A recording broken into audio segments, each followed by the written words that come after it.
क्या आपको उम्मीद थी कि आप नौजवान नस्ल के नुमाइंदा शायर बन जाएंगे और इतना नाम कमाएंगे पूरी दुनिया में? मोहसिन भाई, कभी भी उम्मीद नहीं थी, क्योंकि शायरी में पहले कोई ऐसी मिसाल थी नहीं। मतलब जितनी आप शायरी हिस्ट्री उठा के देख लें, जितने भी शायर थे वो उनकी ज़िंदगी में उनका ज़माना नहीं आया। तो मैं खुशकिस्मत हूँ कि मेरी ज़िंदगी में मेरा ज़माना आ गया। मुझे उम्मीद कभी भी नहीं थी और कभी मैंने ये सब चाहा भी नहीं था, लेकिन अगर कुदरत ने नवाजा है उस पर मैं खुश भी हूँ और उदास भी। लेकिन मैंने नहीं सोचा था कभी भी और मैंने चाहा भी नहीं था। आपको ये कम्प्लीमेंट्स नहीं मिलते कि आपने पाकिस्तान में मुशायरा कल्चर दोबारा ज़िंदा कर दिया? जी, ये मौसम में मिलते रहते हैं मुझे ये कम्प्लीमेंट, और ख़ुद शायर भी तस्लीम करते हैं, वो शायर जो मुझसे नाराज़ भी हों किसी वजह से।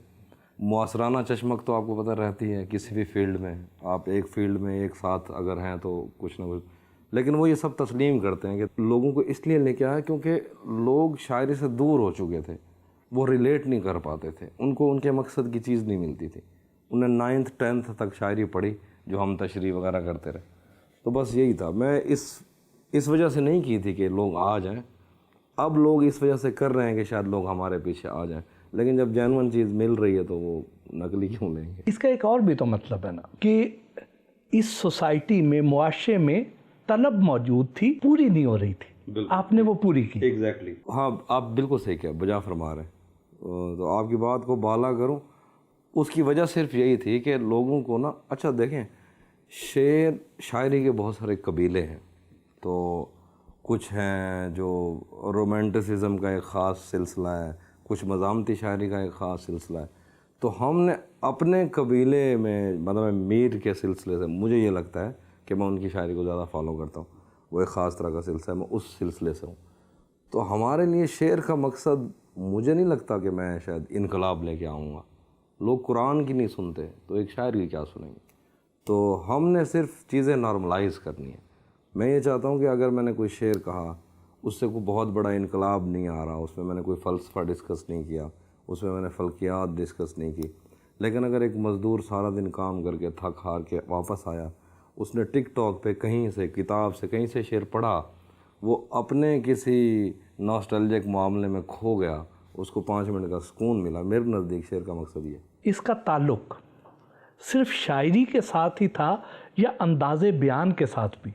ये भी एक अहम सवाल है। बहुत सारे लोग हैं वो एक ख़ास तरह की राय रखते हैं। मुझे कहते हैं शायर तो दुनिया में बहुत है, लेकिन इसका लहजा बहुत उम्दा। वो जो लहजा है वो मेरा नहीं है, वो मेरी मिट्टी की देन है। मैं चूँकि साउथ पंजाब से हूँ तो हम उर्दू ऐसे ही बोलते हैं बस। हाँ, तो मेरे से अगर कोई भी होगा, मेरे इलाके का, साउथ पंजाब से कोई भी होगा, वो जब उर्दू बोलेगा ऐसे बोलेगा। तो शायद इस वजह से भी रंग लग गए। जब आपने सॉफ्टवेयर इंजीनियरिंग को आगे ज़रिया मुआश ना बनाया जी, और आप शायरी की तरफ आ गए, वालिद साहब के रिएक्शन क्या? जी। उनका स्टार्ट में नहीं सही था, मतलब वो मना नहीं करते थे, उनको खुद शायरी का शौक़ है, बल्कि उन्होंने मुझे क्लासिक शायरों के ऐसे ऐसे शेर सुनाए हुए हैं, उनकी एक अपनी राय है शायरी को लेके। तो वो मुझे कभी उस तरह से डायरेक्ट तो नहीं कहते थे, लेकिन अंदर अंदर से उदास होते थे, क्योंकि वो ये देखते थे कि हमारे मुआशरे में, हमारे सोसाइटी में शायर की क्या इज़्ज़त होती है, शायर कैसे वक्त गुजारता है, शायर कैसे रहता है, इस वजह से थोड़े उदास होते थे। तो अम्मा तो ओके थी, मतलब एक शमा डाइजेस्ट था, वो छपता था, उसमें मैंने गज़ल भेजी, मेरे दोस्त थे काशिफ गायर साहब, उनने वो छापी। तो पहली दफ़ा मैंने अम्मा को गज़ल दिखाई, किताब, मतलब पहली शक्ल थी ना, तो वो डाइजेस्ट में देख के बहुत खुश हुई। जिसकी तवज्जो चाहिए थी वो मिला या नहीं मिला? मोहसिन भाई, ये भी एक अजीब सी बात है। हम बेसिकली आर्टिस्ट, कोई भी होता है ना, शायर होता है, उसको ना तब तक सब कुछ वो करता रहेगा जब तक उसको तवज्जो नहीं मिलती। जब तवज्जो मिल जाती है ना, वो साइड पे होता है, बेनियाज हो जाता है। इसलिए जब आपने किसी के दिल में घर करना है ना, उसके ऊपर पूरा पूरा खुल नहीं जाना होता, उसको उसी वक्फे से रखो जो वक्फे वो चाहता है। कभी आपने देखा होगा ये वैगन के पीछे कुत्ते भागते हैं, भागते रहते हैं, भागते रहते हैं, भागते रहते हैं, जब वो रुक जाती है 2 मिनट उसका चक्कर लगा के वापस आते हैं। तो सिलसिला यही होता है कि आप ना, जो दस्तरस है ना, किसी को आपने दे दी, तो اس طرح کا وصال تو چاہا نہ تھا کبھی، جمال صاحب کا شعر ہے، اس طرح کا وصال تو چاہا نہ تھا کبھی، دل سے تیری جدائی کا ڈر بھی نکل گیا۔ کوئی کسی سے اتنی محبت سے ملے کہ اگلے کے اندر سے وہ خوف ہی ختم ہو جائے کہ یہ کبھی مجھے چھوڑ بھی سکتا۔ تو یہ سارا معاملہ جو ہے یہ دست رس کا ہے۔ اس عزم بزاز کا شعر ہے، اس جان تکلم کو تو مجھ سے تو ملواتے، تسخیر نہ کر پاتا، حیران تو کر جاتا۔ زمانہ طالب علمی کا کوئی واقعہ جو آج بھی یاد ہو، کوئی شرارت؟ بہت سارے واقعات ہیں بچپن کو لے کے۔ ہم نے جس کالج میں پڑھا یا جس اسکول میں، ہمارا گاؤں ہے ریترا نا، توسا شریف آپ نے دیکھے ہو۔ تو میں نے پچھلے دنوں بھی ایک واقعہ بتایا کہ ایک تو نا ہمارا ایک دوست تھا، جس دن بورڈ کے پیپر تھے 8th کے، جس دن ڈیٹ شیٹ آئی تھی نا، وہ اس دن اسکول نہیں آ سکا۔ تو اب یہ تصور ہی نہیں تھا ایک بندے کے ذہن میں کہ ڈیٹ شیٹ بھی ہوتی ہے، بتایا جاتا ہے کون سا پیپر۔ وہ روز ہر چیز کی تیاری کر کے آتا تھا، اور پھر ادھر آگے سوچتا رہتا تھا، یار تم سب کو کیسے پتہ لگ جاتا ہے آج اسلامیات تو ایک وہ، اور ایک میرا کزن ہے شفقت، اس کا نام ہے شفقت، میرے ماموں کا بیٹا۔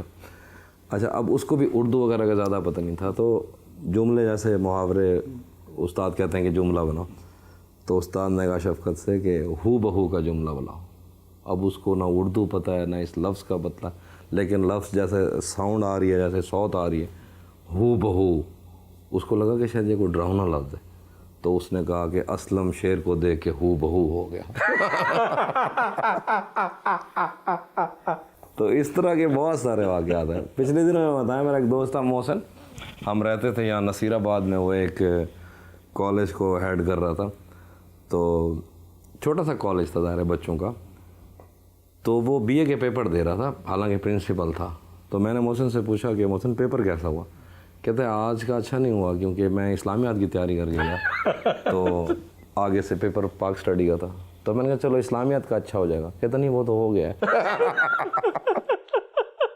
کیا یہ سچ ہے کہ شاعر بننے کے لیے دل پر چوٹ لگنا ضروری ہوتا ہے؟ دل پہ چوٹ لگنا ضروری نہیں ہے، لیکن چونکہ اگر آدمی شاعر ہوگا تو وہ چوٹ زیادہ محسوس ہوتی ہے۔